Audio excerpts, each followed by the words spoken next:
Oke, halo, halo, halo, dan halo lagi. Selamat pagi, siang, dan sore, dan juga malam. Nah, kita kembali lagi nih. Kemarin baru aja rilis sebuah film horor Indonesia terbaru. Judulnya adalah Lost Man Melati. Gimana Mbak Mi? Judulnya Lost Man Melati apa Lost Man Mati nih yang seperti saya bilang, di belakang saya nih. Losmen Melati ya. Jadi berasa pengen check-in aja gitu. Oh enggak ya. Waduh, jangan gitu. Check-in nanti nggak Iya. keluar loh. Oh Habis iya. balik. Yang sih ya sesuai dengan hashtagnya ya, yang singgah yang mati ya kan. Waduh, untung saya nggak mau check-in. Nanti saya nggak Wow. keluar lagi.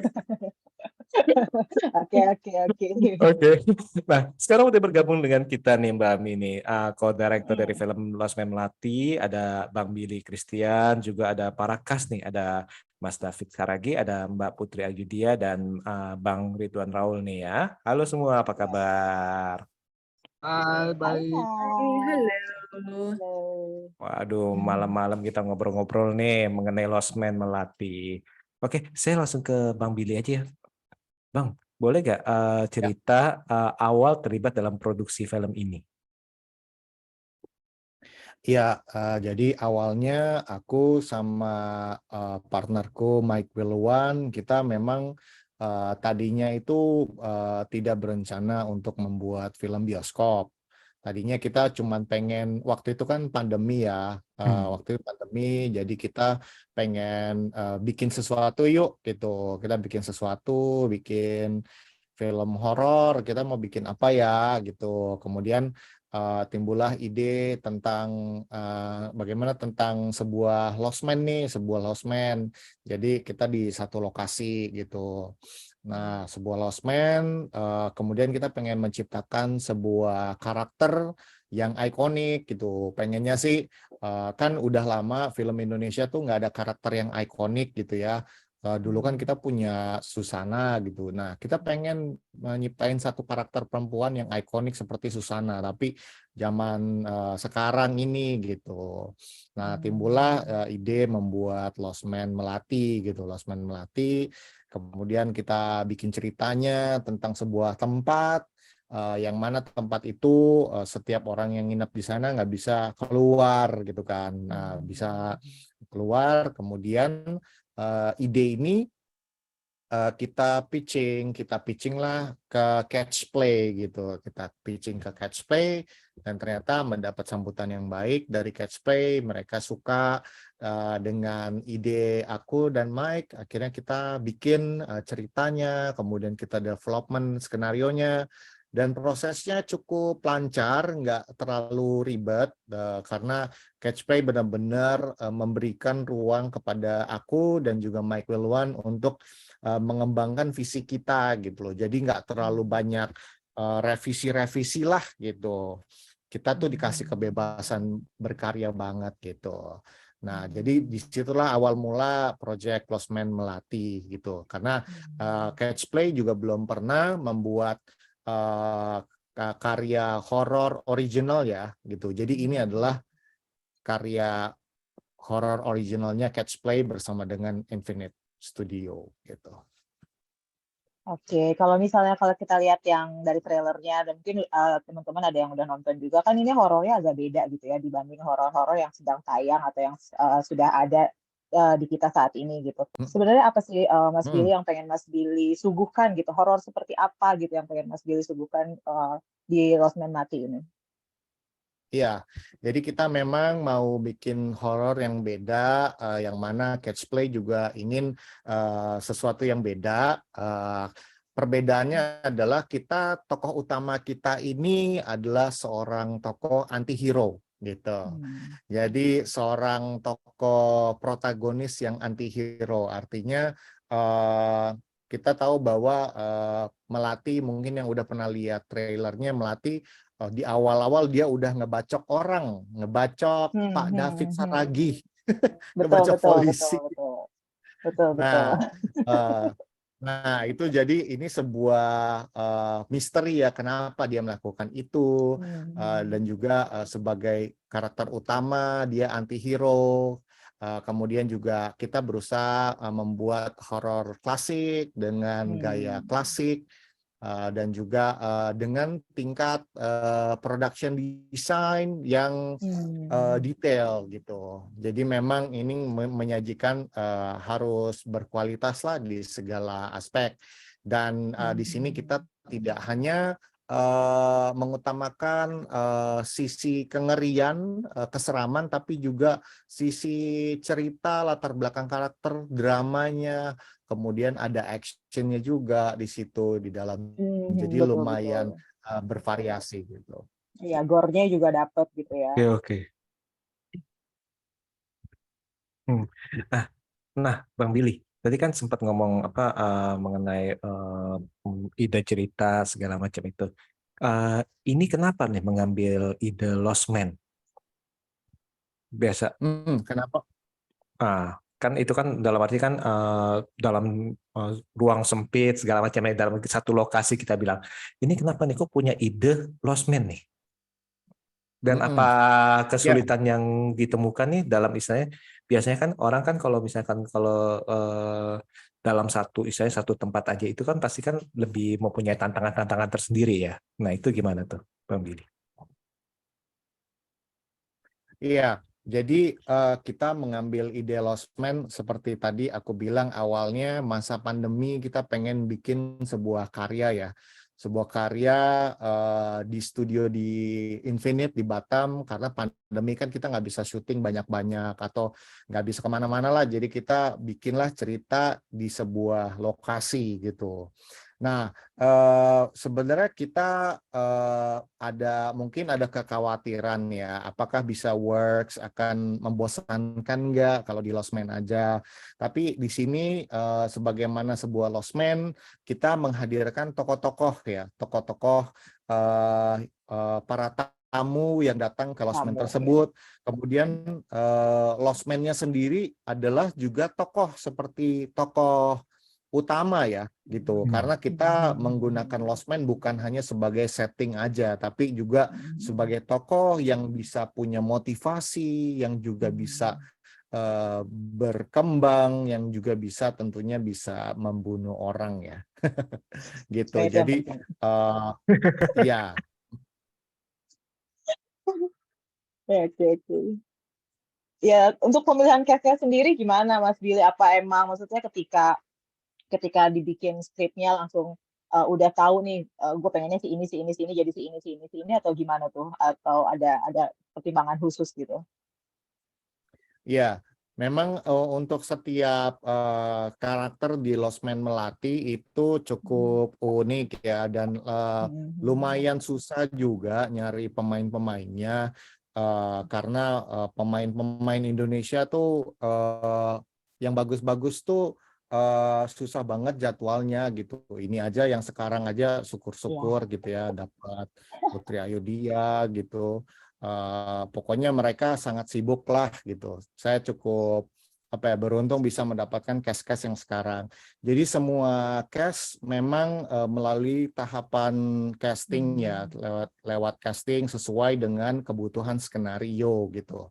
Tapi kadang-kadang ada beberapa cast yang menurut kita cocok untuk memerankan dua karakter gitu. Maksudnya misalnya waktu itu Putri Ayudhya kita mau nge-cast dia sebagai karakter A dan karakter B, tapi kita lihat yang paling cocok seperti apa gitu. Gitu. Jadi memang semuanya sih berdasarkan kebutuhan cerita sih prosesnya. Oke, oke. Nah kebetulan nih kan kita kan udah bergabung sama kita nih Mbak Putri ya.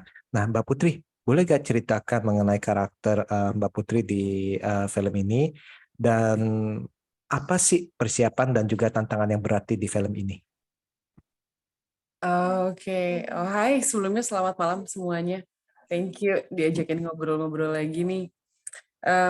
Untuk karakter Dara sendiri, seperti yang disampaikan Mas Billy, memang awalnya tuh aku di casting dapat 2 tokoh lainnya disuruh nyobain yang bukan karakter Dara. Jadi begitu dikasih tahu, Put, kita mau kamu gabung sebagai Dara. siapa ya Dara ya gitu. Karena castingnya bukan menjadi Dara. Nah, long story short, aku dikasih tahu juga, dijelaskan bahwa Dara itu adalah seorang istri dan ibu yang juga tentunya seorang anak. Semua orang punya ibu, dan dalam hal ini Dara yang sudah menikah, punya suami, punya anak yang anaknya udah nggak terlalu kecil-kecil banget gitu, udah mulai mengerti juga gitu keadaan emosional ibunya,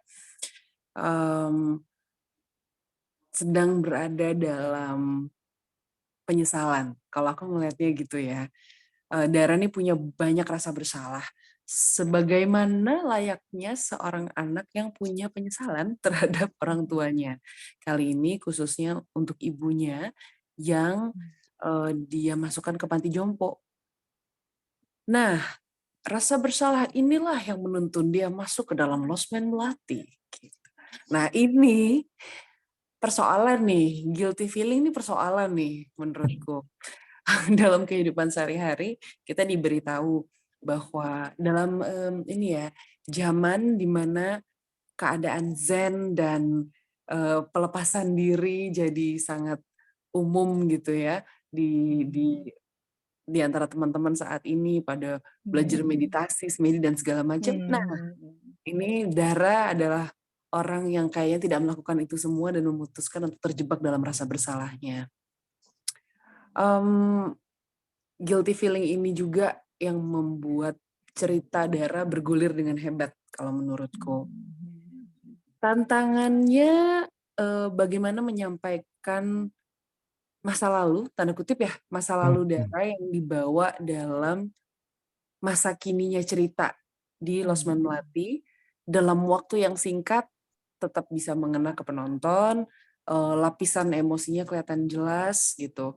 Karena kelihatan banget gitu kalau Dara ya berusaha menutupi perasaannya sebenarnya, tapi bagaimanapun perasaan-perasaan negatif kan suka memakan kita hidup-hidup ya.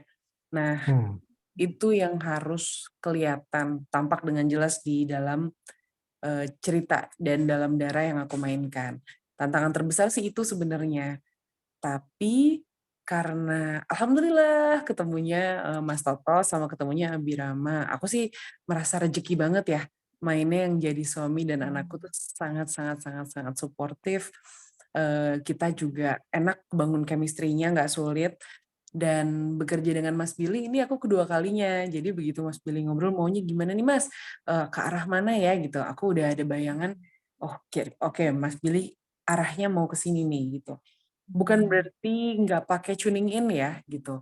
Mungkin pada saat take pertama ini jadi menarik karena ini pertama kalinya juga aku main suatu karya yang kepalanya ada dua nih. Jadi ada Mike Wilwan dan ada Billy Christian. Dan dua orang ini yang menarik, very complementing dari segi action dan drama. Nah, di awal tentunya kami semua butuh tuning in dengan itu. Tuningnya apa ya gitu misalnya, kayak ini kita akan mau lebih misteri masuknya, atau justru langsung secara terang-terangan kita ungkapkan problemnya. Apakah tokohnya mau dikasih layer dulu, atau mau belak-belakan aja. Nah, itu yang kita cobain. Dan takarannya seberapa ya gitu. Untuk melihat Mas Totos main nggak boleh lucu kali ini ya. Betul. Rasiti yang biasanya harus lucu, kali ini tidak bisa Totos Rasiti. Dan terbukti Aku pikir bahwa dia akan ngelucu loh. terbukti kan kami ternyata memang dia main serius pun kita kayak bisa, iya heart out banget. gitu. Dan kita yakin kita tahu banget gitu dia adalah tokoh yang sangat sayang sama keluarganya, sayang banget sama istrinya, gitu, care sama anaknya. Itu kita bisa lihat gitu. Jadi ya seru banget sih. Kalau aku masih bisa mengingat dengan mudah bagaimana prosesnya kami bekerja di Iya. sana ya. Iya, itu salah satu scene yang itu kan itu scene awal ya, scene-nya Mbak Putri kan di scene awal kan, dan itu salah satu scene yang buat aku sih lumayan menyentuh karena itu kan ketika ada penyesalan dari anak menitipkan orang tuanya ke panti jompo itu kan, itu tuh bener-bener yang Aduh Tuhan gitu, apalagi kan ketika Mbak Putri Mbak Putri kan di situ kan memperlihatkan gitu kan penyesalan itu kepada ibunya walaupun dalam bentuk yang berbeda gitu kan. Itu sih Mhm. best sih. Apalagi kan kalau aku ngikutin film-film Mbak Putri sebelumnya, di sini kan lebih lebih berasa gitu ya aura emosi dan apa ya, karena hubungan ibu dan anak itu kali ya, jadinya lebih Thank you. lebih ini ya, lebih apa sih, lebih dapat gitu. Itu awal aja udah Mas David dibunuh kan ya. Itu kan ada ya di trailer ya. Ada gitu masuk ke scene yang Mbak Ada Putri, terus caranya. kayaknya terus scene yang Mbak Putri itu kayaknya yang aduh kenapa begini sih film. Tapi itu keren banget. Terima kasih Keren banyak. banget. Banyak. Itu ada persiapan ini nggak sih Mbak Put? Ada persiapan apa nggak? Maksudnya kan ini ya as we know gitu kan, maksudnya Mbak Putri belum berkeluarga atau gimana, terus ada antara Hmm. ibu dengan anak itu bagaimana, ada persiapan khusus atau gimana nggak sih gitu sama anaknya dan Mas Totos? Iya Kak, seperti yang sebelumnya aku bilang sih Hmm. kalau dengan Mas Totos dan dengan Abi, I Hmm. have no problem at all. Kita kan tinggalnya, yang menarik adalah ketika kita syuting di Infinite Studio Batam, di sekitaran komplek itu, di dalam kompleks yang sama, kita tuh ada tempat tinggal namanya chalet. Nah, chalet-chalet ini, satu chalet isinya tuh bisa 3 kamar gitu. Nah, ini pas banget nih 3 kamar. Jadi satu rumah isi 3 kamar, kami tinggal bareng. Langsung ada aku, ada Mas Totos, dan ada Abi dan ibunya di situ didampingi gitu ya. Jadi kami setiap kali bangun kita bisa ketok-ketokan pintu gitu ya, saling ingetin sholat lah, saling nanya mau makan apa lah, kita mau masak apa, begadang sampai jam berapa, kenapa Abi ikutan ini anak nggak tidur-tidur ya kan. Jadi ya atau kumpul saling mengunjungi di antara satu chalet dan chalet yang lain gitu. Kayak aku berapa kali aku di sana nggak terlalu lama harinya gitu, syutingnya nggak terlalu banyak yang. Tapi misalnya Kiki Narendra datang di situ, terus Sani gitu, kita ngumpul aja gitu, Mas Mueng. Jadi yang seru adalah guyup ya, gitu jadinya Iya. semuanya saling support. Dan buat kita kan buat aku sih sebenarnya suatu kemewahan ya syuting di studio. Nggak pernah yang dapat syuting selama itu di studio dan di studio doang syutingnya. Oke. Baru berasa gitu. Studionya gede. Terus dibikin sedemikian rupa sehingga bener-bener mirip kayak kita kayak lupa gitu loh masuk ke dalam Lost Man-nya tuh, oh ini studio ya gitu, bukan Lost Man-nya gitu. Jadi kayak aneh banget. Kita tuh ada hal-hal yang kita nggak perlu acting menurutku. Kayak pertama kali kami masuk ke dalam Lost Man. Kan kita ngelihat nanti kalau teman-teman nonton di dalam setiap gambar itu ada hal-hal detail yang kalau nontonnya Yes. lebih dari sekali nanti akan ketemu detail-detail yang lain. Aku amazed banget gimana gambar-gambar yang dipasang di dinding-dinding Bergerak. Lost Man itu gori kali ya gambarnya ya. Itu ada siapa bawa Kayaknya itu kepala keren. siapa ya kan. Terus orang-orang yang duduk bersama seperti keluarga tapi kok begitu mukanya ya kan. Iya. Nah, aku merasa kayak pendekatan-pendekatan ya kita selalu tahu ada dalam tempat-tempat tertentu lukisan tuh menggambarkan karakter pemiliknya ya. Selalu punya cerita tentang itu. Jadi kalau mau dapat kode-kode soal ceritanya, menurutku jangan lupa mengintip detail-detail atau art yang sudah diletakkan di situ. Tim art kita ada Razi dari Malaysia, keren banget, and the whole Banget. team amazing to do that. Kita punya DOP yang juga seru banget, kayak misalnya ada aku ngeliatin, kayaknya di trailer ada deh, ada aku ngeliatin lukisan dan kameranya itu Dutch shot gitu kayak gitu miringnya. Jadi kayak hah gimana gitu. Banyak angle-angle shot yang juga ada di luar pikiran kita gitu. Termasuk ada adegan di keluargaku yang menurutku juga oh ternyata pengambilannya dinamis sekali ya, kameranya bergerak terus gitu. Oh ini alasannya kameranya bergeser terus-menerus gitu misalnya. Jadi menurutku ini sih yang rasanya visualnya ngomong ya. Selain Hmm. warnanya emang bagus banget kan kakak, terus Betul, CGI-nya juga keren cakep banget. Warna-warnanya tuh ya bener-bener ya di tiap ruangan. Even yang ruangan bawah pun kan ya, maksudnya Wah, yang ruangan Pak Kiki pun kan ya, itu kan maksudnya ruangan yang jangan sama Pak sedih. Mueng ya, ruangan Pak Mueng di bawah itu ya. Itu Itu keren banget. ruangan itu, tungku itu ya, nanti Iya, iya, siapapun iya, yang ruang tunggu. mendengarkan ini, kalian harus cek di ruangan bawah tanah ada sebuah tungku. Tungku itu sampai sedalam-dalamnya itu dibikin dengan apik. Jadi Itu lumayan, keren sih. wah, Itu keren. horor sih emang. Kadang-kadang kalau kita masuk Iya, tuh horor. bisa kita masuk di ruangan bawah tanah tuh rasanya dingin. Jadi kayak Iya. ini apa gitu, takut. Jadi rasanya udah vibe-nya tuh kita kayak nggak Iya. perlu buat-buat gitu. Oh, Iya. ini lucu dijadikan pertanyaan kuis. Apa saja isi Heeh. toples Oh dalam iya. ini di bawah tanah itu ya? Hmm. Kalau kalian nanti ngelihat juga, kalau misalkan belum nggak sempet lihat karena cepet banget gitu, berarti harus nonton lagi.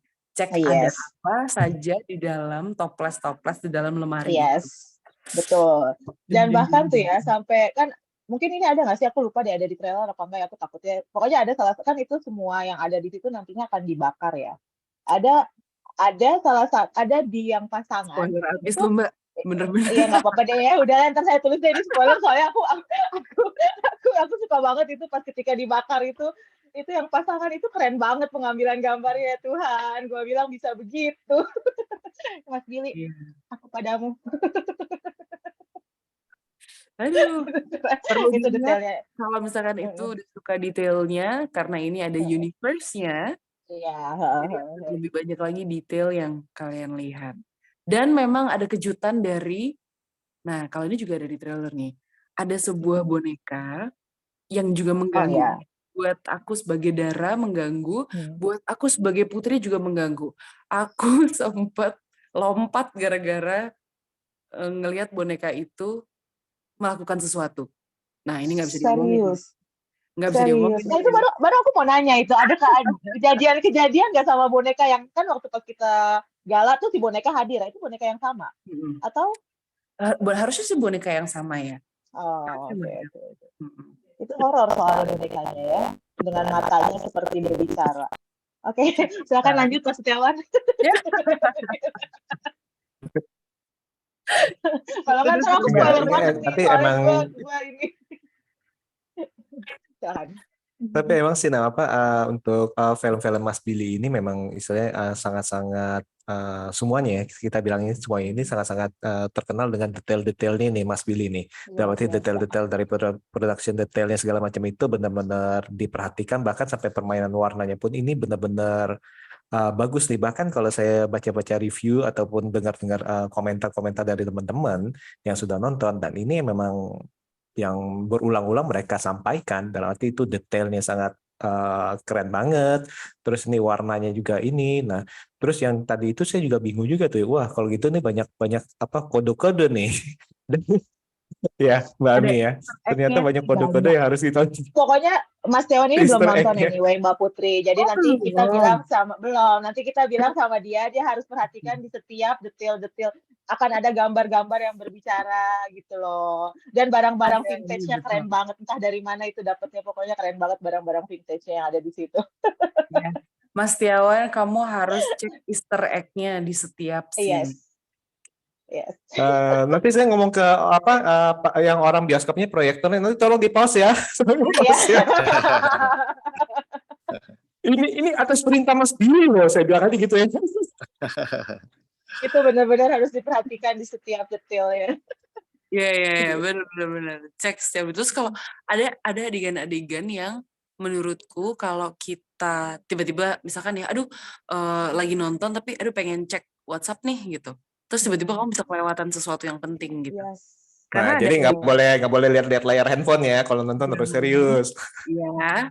Terus Harus kalau serius. ke toilet jangan di tengah-tengah. Jadi sebelum masuk ke toilet dulu, pokoknya jangan sampai ke tengah-tengah. Karena selain detail-detail yang yang diambilnya cepat gitu, bisa ada flash gambar yang penting gitu loh. betul, betul. Gitu. Terutama Aduh. di bawah tanah itu harus benar-benar diperhatikan sih. Ruangan yang di bawah itu tuh benar-benar harus diperhatikan sih. Itu ngeleng sedikit juga udah deh loss. Jadi diingat pas setelan Waduh, ya. makin penasaran nih. Tapi ini mau bahas yang ini gak yang kisah horornya nih Mbak Mi nih? Kalau itu tanya ke Bang Billy nih, gimana? Iya, itu kisah Silakan. horor boleh. Ada kisah horor di balik Sebelum itu kita tadi. ke case lainnya nih, Mas kata tadi David. Mbak Putri udah ngomong kisah horor nih, jadi kita nyangkut di horor dulu nih Bang Billy nih. Gimana Bang? Kisah horornya ya. Wah, kisah horornya banyak nih, tapi nggak tahu nih boleh diceritain atau enggak nih. Yang yang jelas yang menyeramkan itu karena di beberapa adegan memang melibatkan proses ritual gitu ya. Proses ritual dan itu menggunakan mantra-mantra yang asli gitu. Waduh. Mantra-mantra yang asli yang dibuat oleh teman aku yang juga ahli spiritual lah gitu. Aku bilang, tolong bikinin mantra dong. Oke, bikinin lah mantra, kemudian diambil adegannya. Terus aku bilang, ini mantra beneran toh, bohongan? Beneran, Bill. Terus kan, aku langsung, aduh, ini kita ngomong ini mantra berulang-ulang kali loh, gitu kan. Baru Ini dikasih tahu beneran. Nih, gitu. Gitu. Sementara itu adalah memang mantra yang bisa aktif gitu kan. Ya udah, jadi lumayan menyeramkan sih saat itu ya, lumayan menyeramkan. Entah apa yang kita alami di studio itu, kejadian-kejadian aneh itu emang karena nggak ada hubungannya sama mantra atau ada hubungannya, aku nggak tahu sih. Tapi memang aku mengalami hal-hal yang mengerikan ya di proses pembuatan Lost Man Melati ini gitu. Karena ruangan-ruangannya itu realistis sekali ya. Ruangan di dalam studio itu sangat realistis sekali, dan ketika aku berada di dalam tuh jadi ikutan merinding gitu kan. Padahal yang ngedesain kita, padahal aku dan Mike yang ngedesain. Begitu udah jadi, kok sendiri ya di dalam ya gitu. Padahal itu kayak kepala-kepalaan bohongan, tangan-tangan bohongan itu di dalam studio, tapi kok malah sendiri gitu. Iya, itu sih. Aduh, dengerin aja udah merinding ya. Nonton Mas Telan, jangan lupa. Iya. Soalnya dari trailernya aja udah bisa kelihatan sih. Waduh, ini nih nggak boleh dilewatin nih, karena ini pasti ada sesuatu yang berbeda nih dalam arti ini. Seperti itu. Oke, kita langsung ke Mas David. Mas David. Oke. Apa kabar nih Pak Polisi?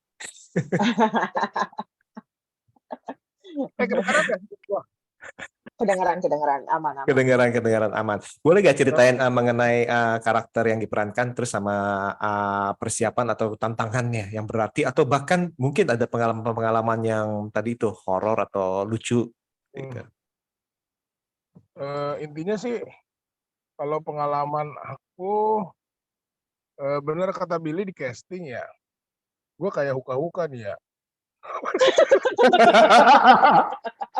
Ini emang jadi apa Pak Patinnya kalau sendiri udah ininya lebih deh kok. Nah jadi waktu di casting sih sebenarnya perannya nggak itu loh, ya kan? Cukup sama kayak Mbak Putri dong. Ya, jadi waktu di casting itu jujur tuh perannya Bang Raul sama si Haidar. Oke. Kayaknya mau apa namanya, mau karakter itu kan. Oke, tiba-tiba ini dicoba ada 2 karakter ya kan. Tapi kalau yang di film ini kan aku kan ada 1 karakter aja ya kan. Tapi aku dicoba 2 karakter. Nah, kaget kan, ini disuruh ini polisi sama 1 lagi gitu kan. Oh gitu, nggak jadi yang kemarin casting nih. Udah di Batam. Kan udah di studio Infinite. Terus pas datang tuh sebenarnya kan masih istirahat 1 hari ya, baru besok kan flight terbang. Tapi nyampe itu kalau nggak salah pagi lah, sekitar jam-jam 10 nyampe. Terus menjelajahi Infinite Studio gitu kan, buset gede banget nih kayak lapangan bola nih.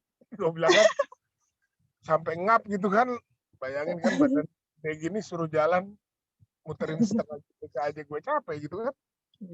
Aduh udah gede banget nih, yaudah deh, udah nggak usah sampai ujung deh. Saya bilang tuh masih Wendy tuh kalau nggak salah kan. Ya, pokoknya ya udah, oke, tes makeup. Habis tes makeup, kita langsung syuting ya. Hah? Ini syuting nih? Nggak apa-apa Mas David? Ya nggak apa-apa juga sih. Antar David dulu. Nggak apa-apa juga sih, saya bilang gitu kan. Udah, oke lah. Jadi sambil tes makeup, sambil lihat dialognya, terus ngobrol sama Billy sama Mike waktu itu masih di dalam kan, ngobrol sama pemain yang lain, dan kebetulan nggak begitu banyak dialog kan awalnya kan, dan baru Mas Dwi datang sama Putra ya, sama Raul lah, ya kan. Ya udah, jadi kita karena memang nggak ada sesi ini sih, nggak ada sesi ya. Kalau sama Mas Dwi kita ada reading sebentar, jadi pas kita ketemu makeup latihan yuk gitu kan, ntar mau munculin apa gitu kan ya, gini paling sambil ngobrol ya, ini karena pemainnya jago-jago kali ya, Bil ya. Beneran, jadi pemain gua nanti Jaminan mutu pemainnya gitu kan. Oh ya udah, jadi ada yang off script nggak nih, ada yang on script nggak, kita coba dulu yang on script, kalau nggak enak paling kita off scriptin, tapi ntar koordinasi sama Billy. Oke, ini masih oke, jalan, ya kan. Ya udah, seru sih, ya kan. Karena first ini juga kan baru pertama kali kerjasama. Kalau Mbak Putri kan udah 2 kali kedua ya. iya. Kan? Kalau aku kan baru pertama nih, menuju yang ke 100 lah nanti sama Billy kan. Amin. Kode didengar. Jujur aja, karena baru pertama kan gue baru tahu juga. Abis itu kan gue searching ya, ini siapa Billy Christian, ini siapa Michael Edward. Wih, orang hebat nih. Waduh, ya udah gitu kan, apalagi sukses dengan produksian sebelumnya gitu kan. Dan kemarin juga pas premier ternyata temennya Billy, temen-temennya gue juga tuh kan. Ya udah, ada Jiban dan kawan-kawan lah itu dia. Ya udah, akhirnya seru lah gitu kan, merasa pas ketemu sama Mas Dwi itu aku 2 kali ya. Yang pertama ada di produksian series sih, bukan film. Kita yang hilang sama ya ini gitu kan. Terus sama Aida, kita nggak satu frame sama Aida ya, sama Putra sama Raul. Raul pernah satu frame. Tapi kali itu kan sama Raul kan kita kan nggak banyak dialog ya. Jadi intinya experience-nya itu seru lah. Ya. Jadi pengalaman aku sih itu sih. Kalau untuk karakter sendiri, karena polisi, pas udah dapat make up-nya, jadi kayak lebih polisi banget ya gitu ya. Gitu kan. Jadi merasa Polisi bermotor ya. Ya karena kita coba deh, Mbak Putri kan biasa di teater kan, ketika dapat kostum, kayaknya feel-nya dapat gitu loh, ya kan?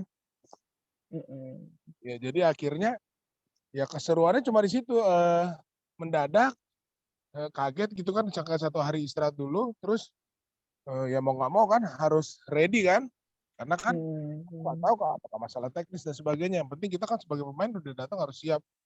Terus udah gitu dengan orang-orang yang senior juga, ada Dwi Sasono, ada Putra, ada Raul.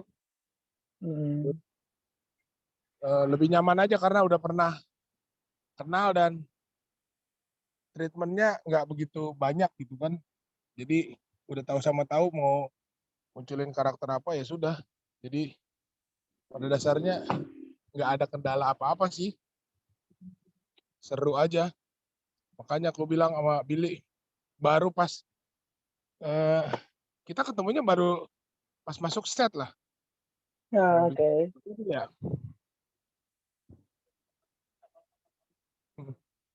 Iya, siap. Jadi itu aja sih. Itu aja kan pertanyaannya. Iya. Apakah Terus ini enggak sih ada ini enggak perbedaan apa ya bermain film horor dengan film-film lainnya menurut Mas David enaknya atau enggak enaknya gimana tuh? Ada perbedaannya enggak? Nah, film pertama gua itu justru horor ya tahun 2007 ya. Hmm. Selebihnya Hmm. eksploitasi badan gitu. Komedi. Ya kan? Ya pernah dulu apa namanya? 6 ya judulnya. Enam. Tapi kan itu ya. Tapi kan apa namanya? Udah lama nggak horor ya. Itu doang itu horor. Iya. 2007.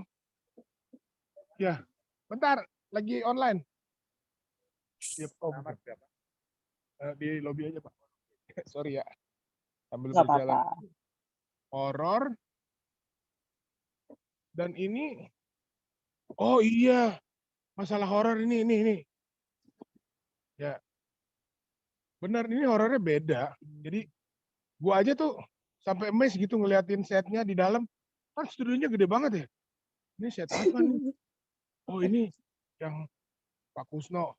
Lagi online ntar. Lagi nelfon. Ya kan terus udah gitu. Oh ini set ini. Tiba-tiba muncul loh. Madam kan. Iya. Madam itu Alex kalau udah pakai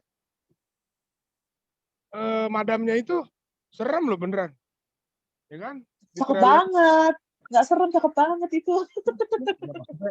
Into karakter banget kan dia kan. Iya. Dari madam gitu kan. Uh, Yang tajam, yang bibirnya gotik lah. Wah. Iya, terus ya pokoknya look scary lah gitu. Gue nih merasa pemain berasa horor juga. Ya kan? Gue bilang nih film horor apa kita yang horor juga.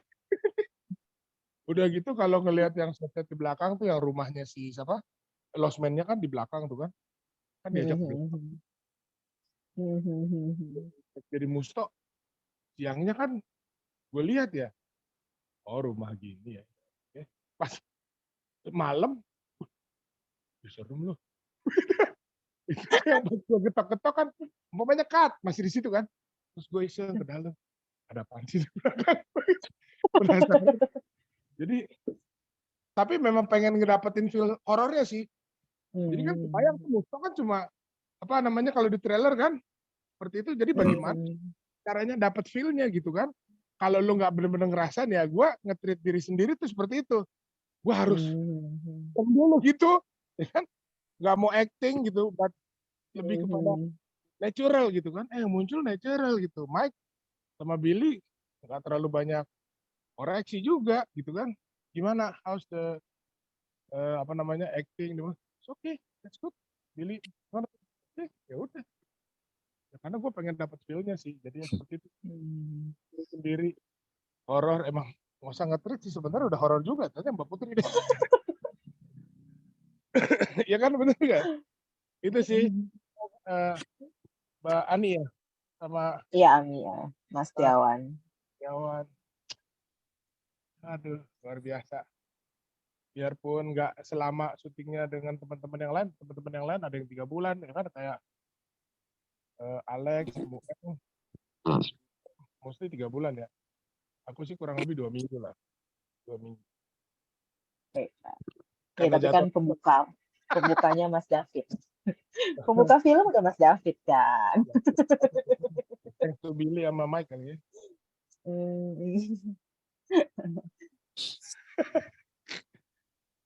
Tadi Mas David singgung masalah Madam nih. Aku mau nanya ke Mas Billy deh. Kan kalau kita lihat kan Madam ini kayaknya apa ya karakternya itu bajunya, kostumnya, dan dananya apakah mewakili di 3 masanya? Kan ini ceritakan dalam 3 masa ya. Madam ini kan hidup di 3 masa gitu ya. Ini nggak apa-apa kan? Maksudnya ini Mas Billy kayaknya udah tulis juga di Instagramnya kan masalah 3 masa ini. Boleh ceritain nggak Mas soal bajunya dia gitu, karakternya Madam sendiri gitu? Iya, secara background karakter Melati itu punya ayah seorang Belanda, ibunya itu orang Indonesia. Tapi ibunya itu sama Melati waktu dulu waktu Melati kecil tuh mereka masih suka mengenakan pakaian Belanda, jadi kayak noni-noni Belanda gitu. Tapi semenjak dia menjelang dewasa, itu ada transisinya. Dia dari Belanda ke Indonesia. Jadi dari secara kostum desain juga aku, Mike, dan juga kostum desainernya berusaha untuk mencari cara ada baju transisi. Jadi gabungan antara budaya Belanda, Eropa, kemudian juga budaya Indonesia gitu. Dan memang di sini kita karena Madam Melati ini kan dia memiliki background yang kompleks ya. Jadi kita nggak hanya ingin menampilkan dia sebagai sosok yang menyeramkan atau keji, tapi kita juga harus membangun sosok Melati sebagai wanita yang anggun, wanita yang mematikan, wanita yang punya karisma, wanita yang tahu cara berpakaian gitu loh. Jadi itu juga salah satu pengembangan karakter dari Melati yang kita lakukan secara makeup, rambut, kostum, itu gitu sih. Ada ini nggak sih terinspirasi dari tokoh atau tokoh horor atau apa gitu nggak sih si Madam Melati ini? Ya, memang tokoh-tokoh referensi ada ya, tapi kita dalam perjalanannya harus memiliki originalitas karakter kita sendiri gitu. Tapi dalam prosesnya aku bilang kalau ini kita punya referensi nih, referensinya Elvira, Vampira, Morticia Addams dari The Addams Family, seperti itu. Kemudian Susana, tapi enggak seperti semua itu gitu. Harus lebih, kalau itu semua kan terlalu komik ya, terlalu serem, terlalu serius gitu. Nah, aku sama Mike juga bilang ke Alex, enggak seperti itu juga. Jadi Alex harus mencari cara supaya mengimbangi nggak terlalu komikal gitu karakternya gitu. Oke, ya soalnya kan kalau dilihat kan memang apa ya, maksudnya di film ini kan ya memang si Madam Melatinya ini yang menjadi apa ya, menjadi ininya ya, maksudnya utamanya gitu kan. Jadi kelihatan dari make up-nya, dari kostumnya gitu kan. Ketika Madam tampil tuh langsung yang, aduh Tuhan, saya tiba-tiba jadi ngefans sama Madam Melati. Cakep banget gitu dandanannya. Karena Alex sendiri sebenarnya kan orangnya ceria, suka ketawa, suka bercanda, suka pokoknya beda banget lah sama Madam Melati gitu ya. Maka itu ketika dia udah ganti baju, dia diem aja. Waktu dia diem aja tuh aku jadi kayak agak ragu gitu mau ngobrol karena dia diem aja udah in karakter gitu kan. Terus kita tiba-tiba ketawa gitu kan. Oh oke, masih normal gitu kan. Jadi ngeri gitu kan, agak ada momen-momen segan-segannya juga gitu. Aku juga tapi di situ ya maksudnya kenikmatan membuat film itu ketika kita melihat karakter yang kita ciptakan sendiri itu menjadi nyata gitu loh. Bahkan kita bisa berkomunikasi sama dia gitu. Itu sebuah kenikmatan sendiri ya. Seperti dan senang ketika apa yang sudah kita bayangkan tuh benar-benar terrealisasi dan bukan hanya karakter Madam aja, tapi juga semua karakter di film ini tuh sesuai dengan bayangan waktu aku dan Mike menuliskan ini ya di skenario gitu. Iya. Jadi kalau misalnya tadi Mas Billy kan sempat bilang dulu ada Susana, dulu ada ini itu. Mungkin sekarang tahun ini ya udah ada Madam Melati itu gitu ya. Dengan nanti akan ada universe-nya lagi. Gitu. Mas Tiawan nanti harus nonton Madam Melatinya, keren banget. Harus takut atau harus jatuh cinta nih? Karena Madam tuh nggak ngapa-ngapain aja, dia melirik aja tuh. Tadi kata Mas David aja serem. Nah bener di film itu dia ngelirik aja juga kita langsung yang oh my god. Apa rasanya dia syuting barengan sama Madam gitu. Pak sutradaranya aja ngomong sendiri loh. Iya benar. Padahal dia yang ciptain karakternya tuh. Dia sendiri yang takut. Benar. Kayak aku lihat di Instagramnya Mas Billy kan ada yang di kaca itu ya, yang ketika Madam merokok di kaca ya, itu benar-benar yang, aduh, ya itu dia, dia diem dan dia merokok aja, lirikannya, wow, luar biasa. Iya. Gitu. Cuman nanti sih nanti di kesempatan yang lain ketemu lagi sama David, nanti kita ceritanya keseruannya beda lagi. Cuman aku nggak bisa ngomong dulu sekarang gitu. Ya David ya. Wow. Nanti pembahasannya. Setuju. Setelah yang berikut. Lanjut. Jangan dibuka dulu ya David ya. Betul, tadi hampir gitu. Iya. Ditahan ya. Nanti kalaupun terbuka nanti kita ini deh, kita cut ya Mas Tiawan anyway. Nanti off the record aja.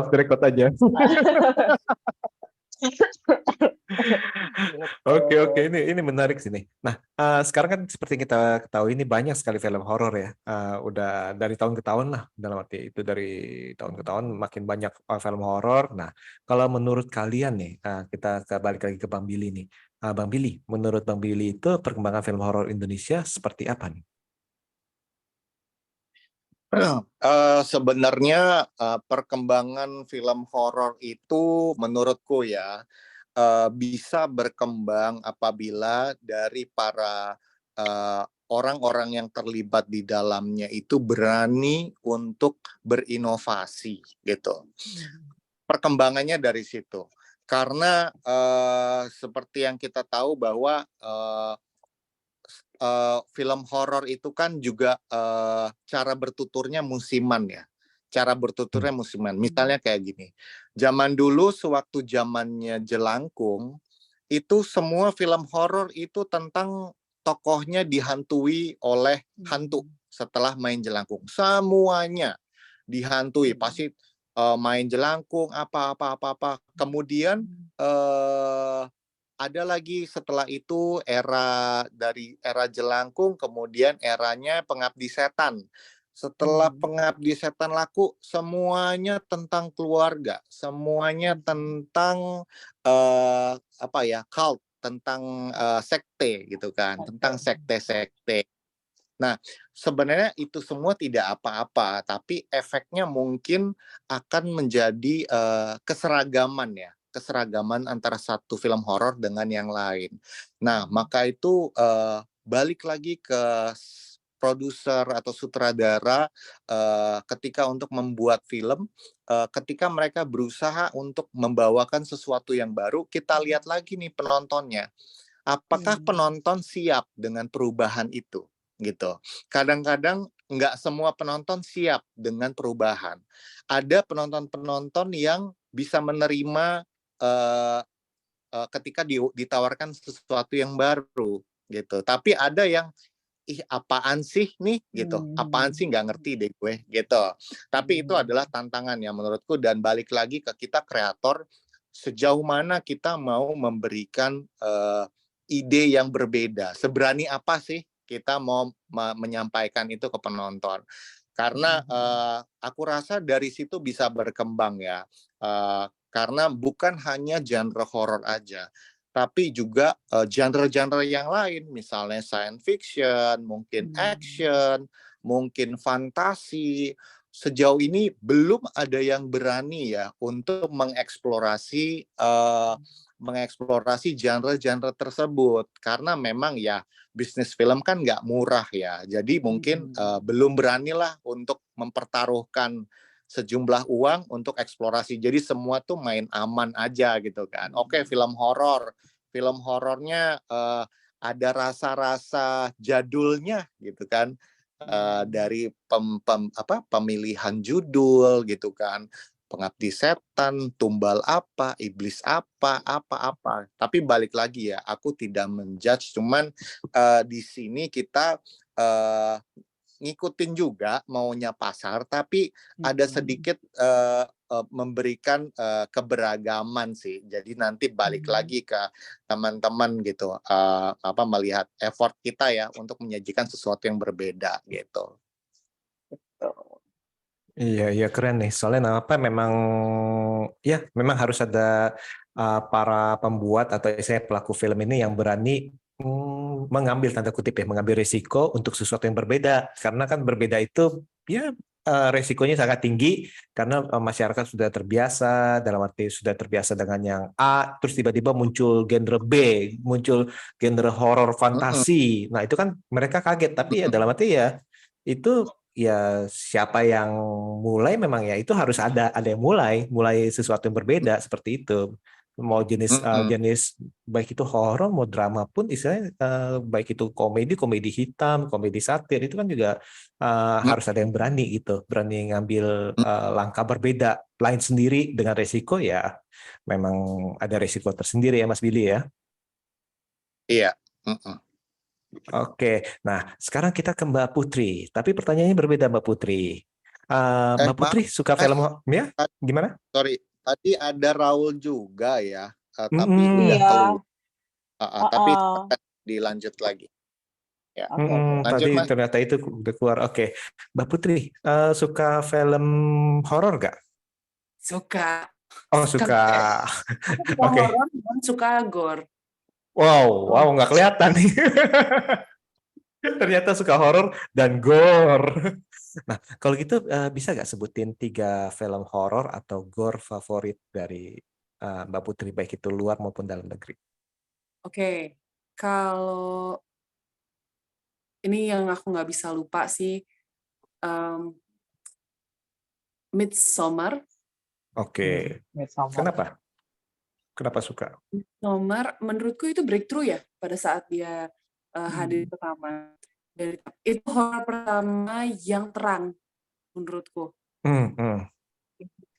Kita benar-benar dihantui sama plotnya, karakternya, sama kondisinya ya, sama situasinya gitu waktu itu. Itu ya breakthrough horor terang pertama gitu. Terus Hereditary. Oke, mantap. Kenapa nih? Kalau Hereditary ya kita udah tahu itu sakit ya yang bikin ya. Sakit jiwa itu.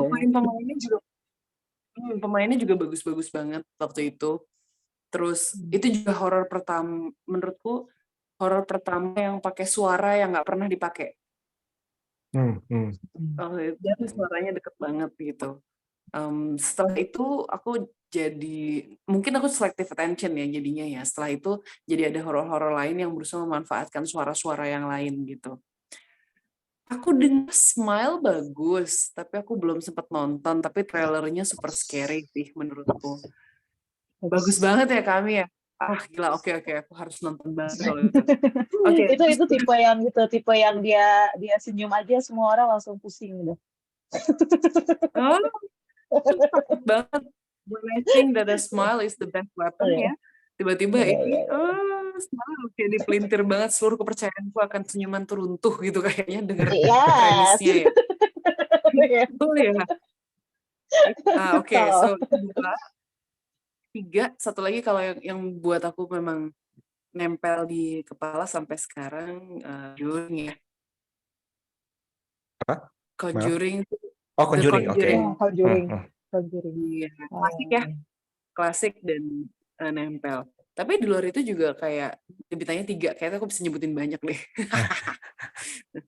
Kalau gitu ada film yang membuat Mbak Ayu nih, kenapa nih kok tiba-tiba suka horor nih? Kan pasti kan ada cikal bakal nih atau ada peristiwa apa?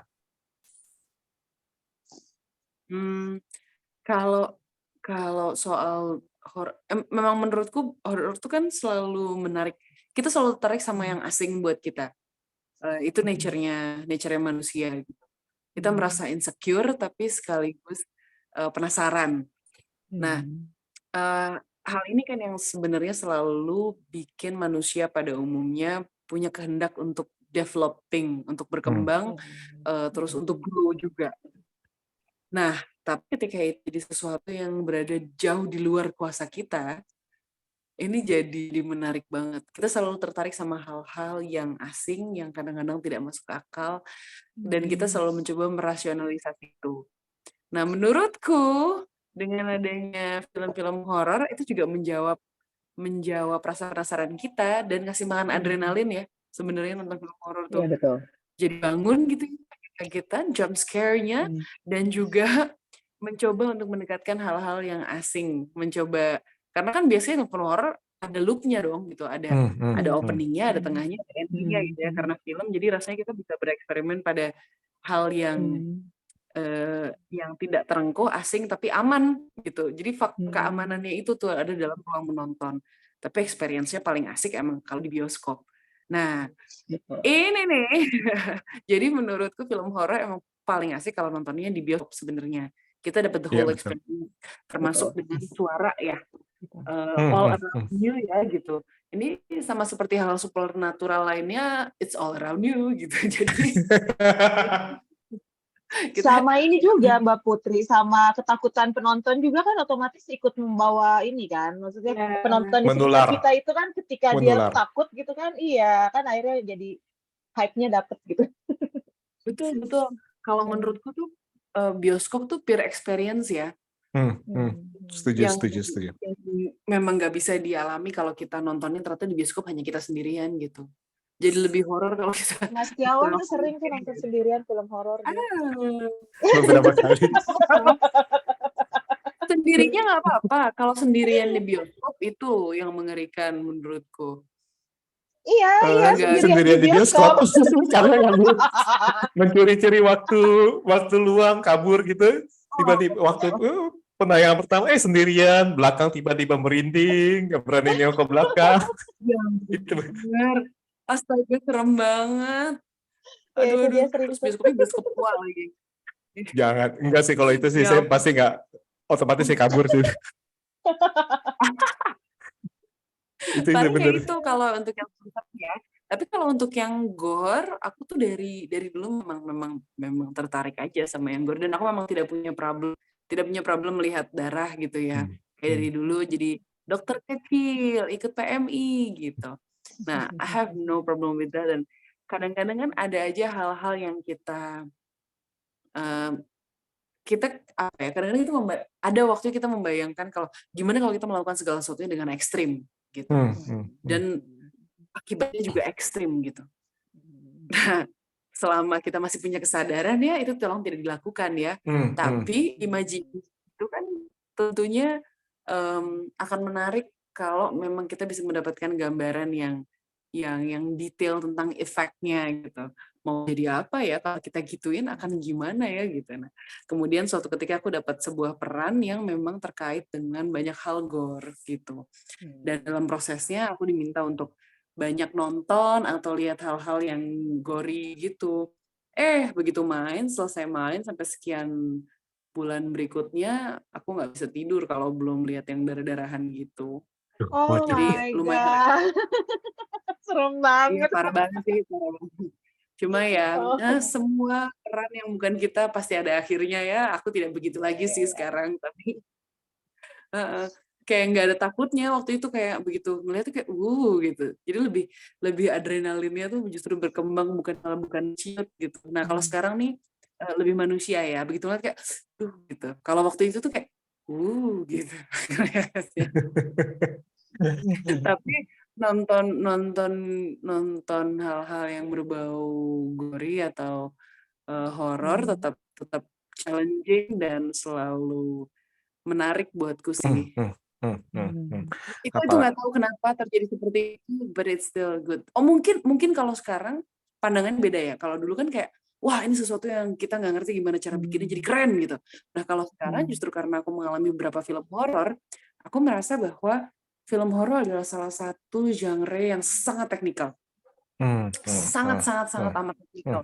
Dan untuk itu penghargaanku untuk teman-teman horor, teman-teman yang bikin film horor atau yang bermain di film horor, yang berhasil memerankan tokoh-tokoh terkait horor dan gore, aku salut banget sih.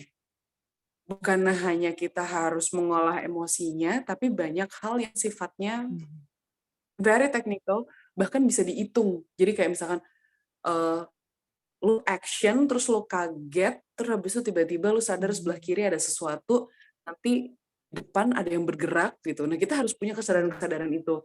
Jadi, menurutku jadi kayak 2 kali lipat kesadaran yang harus kita punya, tanpa membuat penonton tahu bahwa kita sadar, gitu. Betul, Jadi, betul. tantangan teknisnya lebih besar. Dengan tantangan teknis yang besar, aku tuh merasa kayak, gila aktor banget gue, gitu. Merasa skill banget gitu. Iya, iya, Itu menarik. sih. Menarik, Belum menarik. kayak Bang Raul tuh banyak melakukan stunts kalau aku nggak salah di sini ya. Ada ya nanti spoiler nggak boleh. Ya ada lompat dari mana, ada ada jatuh kemana, ada harus precise. Misalnya mau mukul apa nusuk atau menghindar gitu, ada hal-hal yang precise yang aku tahu ya gitu. Mungkin yang lebih menarik lagi sebenarnya ini di luar dari pertanyaan tadi, sebenarnya yang paling menarik adalah pada saat aku masuk aku nggak tahu cerita yang lain. Jadi begitu nonton di Losmen Melati ini, begitu nonton, oh gini jadinya, oh ini ceritanya gitu, baru nggak, terus oh bisa jadi kayak gini ya gitu, kayaknya si Anu kemarin cerita jadi begini, lain lagi ceritanya. Jadi bahkan aku merasa sebagai pemain pun aku excited nontonnya karena dapet surprise, dan I think this is beyond my expectation ya. Banyak hal yang tadi technical, terus banyak triknya. Nah, horor tuh banyak banget triknya. Nah, itu yang aku salut banget sama Mas Billy sama Pak Mike untuk bisa memikirkan trik yang berbeda untuk setiap tokoh. Halo, gue mikirin trik buat tokoh gue aja udah pusing ya kan, ini mikirin buat sekian banyak tokoh. Jadi dan banyak tamu ya. iya, itu dia. Ini buat aku sih udah ya seru lah, seru banget. Dan kalau dibilang ini horor yang beda, I know it sounds cliche for every horror movie, semua pemain dan semua filmmaker bilang, ini adalah film horor yang beda gitu. Oke. Tapi I wanna say ini film horor yang beda, and you need to come and watch it and tell me directly kalau lu merasa ini horor yang sama-sama aja dengan horor yang lainnya. Karena ya beda sih, gimana? Susah ngomongnya ya. Beda lah pokoknya. Ya harus merasakan sendiri lah ya istilahnya pada intinya. Harus, benar. Beda beneran. Iya kan, Mas? Strukturnya Bener kata Billy lain, tadi tuh. beda, tokoh-tokohnya gitu. Ini kayak kita emang dibawa ke one whole new universe ya. Yes. Kita juga nggak dikasih the whole script deh. Emang. Sengaja biar horor, membilih. Biar misterius gitu ya ceritanya. Ya kayak horor aku tuh kan yang pertama kan karena hantu ditakutin ya kan. Kalau ini kan enggak gitu kan. Iya. Lebih kepada horor ya, thriller juga tapi komplit lah. Ada actionnya juga, ada dramanya juga. Iya. Ya, betul. Betul banget. Kayak mau dibilang crime drama, action ada actionnya juga, romance ada romansnya ada gitu. Drama juga ada ya kan. Tapi jangan-jangan ini yang dibilang dengan ini ya, genre bending ya. Super komplit ya. Iya. Ada nyampur-nyampur gitu. Oke. Nah, Mas David. Nah, kita ada pertanyaan nih, berbeda lagi. Ini pertanyaannya gampang aja. Yang pertanyaan pertama, Mas David itu disuruh pilih aja, cuma pilih dan kenapa. Pilih nginep di Losmen yang ada pembunuhnya atau nginep di kuburan? Oh my God. Gue pulang aja gue. Nginep di kuburan sih nggak masalah. Oh, oke. Kenapa? Kenapa nggak mau di Losmen? Losmen ada pembunuhnya udah jelas-jelas. It's a threat gitu kan, udah ancaman kan. Ya udah pasti istilahnya udah jelas pembunuhnya ya. Gue masuk situ udah pasti either coming out or coming soon gitu. Ya kan, aku sih ya lebih prefer di kuburan. Tidur di kuburan. Oke, daripada ya antara keluar dari Losmen itu atau keluar di ini surat kabar ya. Betul. Oke, pertanyaan kedua. Ini pertanyaan kedua sih ya. pilih ketemu pembunuh berantai atau pilih ketemu hantu? Ketemu doang kan ya? Kalau ketemu Ya, doang, ya resikonya ya.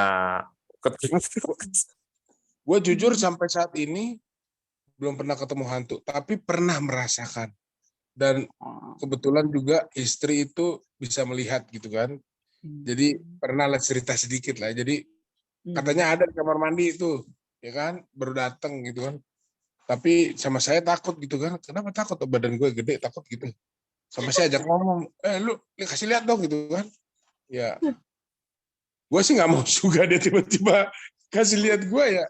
Gue sih lebih memilih kalau mau ketemu pembunuh berantai aja ketemu ya. Tapi kan jangan gitu kan, ketemu aja gitu. Ini kayak kontradiktif sama jawaban pertanyaan pertama ya Mbak Ami ya.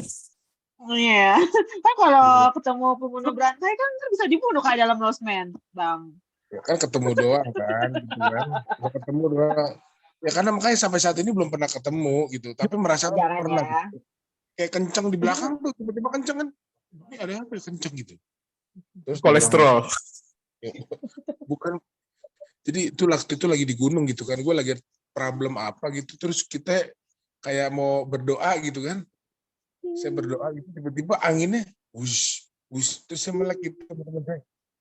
Tadi lagi berdoa, gue berdoa juga kan. Sampai saya berdoa, ini ada yang ganggu saya ya Tuhan. Siapa ya? Pokoknya sampai kita menyelesaikan dan amin gitu kan. Dia merasakan yang sama juga gitu kan. Tapi kita nggak bisa melihat. Ya gimana sih kan kita kalau begini-begini kan ada angin ya, gini kan. Ini anginnya muter tuh. Lu kayak ditiup nih ibaratnya itu kan tahu kan itu yang kipas angin yang kecil itu. Iya. Itu kayak dikelilingin muter berasa belakang. Tapi lebih kencang aja karena di gunung gitu kan. Di gunung kan angin kan searah ya. Ini kok anginnya ke kita muter gini ya. Gitu. Gue ya lebih prefer ketemu pembunuh berantai daripada ketemu hantu. Gak mau. Biarpun belum pernah ketemu ya. Kalau saya sih nggak mau dua-duanya. Kan disuruh milih tadi. Iya, gimana sih nanya? Ya, penanya berhak dong. Oh iya. Guru selalu benar ya. Iya, benar. Oke, seru banget nih Mbak Ami ya. Nah, sebelum kita Iya. tutup nih, dari kalian nih, dari Bang Billy, Mbak Putri, dan Bang David nih, masing-masing nih dari Bang Billy dulu lah. Ada pesan-pesan nggak untuk para penonton, calon penonton film Lost Man Melati? Pesan-pesan. Aduh, pesan-pesan ya sebaiknya nonton segera mumpung masih ada di bioskop. Nanti nyesel kalau udah nggak di bioskop nanyain kok kenapa nggak di sini gitu. Jadi mendingan nonton Lost Man Melati segera, secepatnya, sebisa mungkin. Oke. Itu. Ya. Nah, kalau Mbak Putri? Oke, so teman-teman, di antara gempuran film horor di Indonesia yang banyak banget pilihannya saat ini dan kebangkitan film Indonesia yang luar biasa, kita bisa dapat lebih dari satu film Indonesia dalam sekali tayang jejeran gitu. Ini ada satu film Indonesia yang menawarkan hiburan buat kamu, menawarkan ini infotainment ya, karena kita bisa sekaligus mikir gitu, aduh ada apa lagi habis ini gitu ya. I think it's a very fun and daring entertainment yang perlu untuk kita tonton sama-sama, karena percayalah ini satu horor yang menandai perubahan film Indonesia lagi, bahwa kita punya genre yang beda, dan kalau masih khawatir, masa sih bagus gitu. Hey, 2 hari kita nambah banyak layar loh, jadi Iya, benar. Betul. So, jangan khawatir, Anda tidak akan rugi dengan beli tiket 35.000 atau 50.000 kalau mau nonton yang bagus, enak, tempatnya nyaman. Selain kamu mendapatkan hiburan yang seru, kalau kamu beli tiket dan tidak nonton bajakan, kamu udah membantu sekian banyak orang yang membuat film ini, membantu perfilman Indonesia, dan menunjukkan kecintaanmu juga sama apa yang bisa kita usahakan bersama untuk peningkatan kualitas film Indonesia. Jadi nontonlah film Lost Man Melati. I think you're not gonna regret it. Oke. Bang David, gimana Bang David? Ya setuju sih, cukup kaget juga kita nambah layar ya, berarti mulai mendapatkan apresiasi yang bagus nih. Penonton sekarang kan juga nggak seperti dulu kan. Ini kalau mau menikmati horor tapi dengan cerita, nah bukan horor yang buah gitu kan. Jadi lu into cerita, into the story hingga lu mikir, tiba-tiba it's not on your expectation and then scary. Ah, cakep nih. Lu harus nonton ini udah, gitu kan. Gitu. Betul. Itu Oke. aja sih. Nah, jadi kalian nih udah dengerin nih semuanya nih dari panjang lebar nih dari Bang Billy, dari Mbak Putri dan dari Mas David nih pengalaman-pengalaman dan juga mengenai produksi daripada dan pengalaman horor tentunya ini yang saya bikin penasaran sih nih yang tadi Mbak Putri bilang nama oh ini bonekanya segala macam ya pokoknya yang nanti yang belum nonton harus nonton nih ya pokoknya harus nonton dan di bioskop ingat yang tadi Mbak Putri bilang jangan nonton bajakan ya. Oke, kalau gitu saya rasa sekian dulu nih untuk episode kali ini. Terima kasih banyak nih untuk Bang Billy, Mbak Putri, dan Mas David nih. Thank you banget nih. Dan kita berharap untuk sukses selalu nih untuk film Lost Man Melati. Oke, Ya, sekali lagi terima kasih dan see you. thank you. Ya, Bye. thank you. Thank you. Bye. Bye. Bye-bye.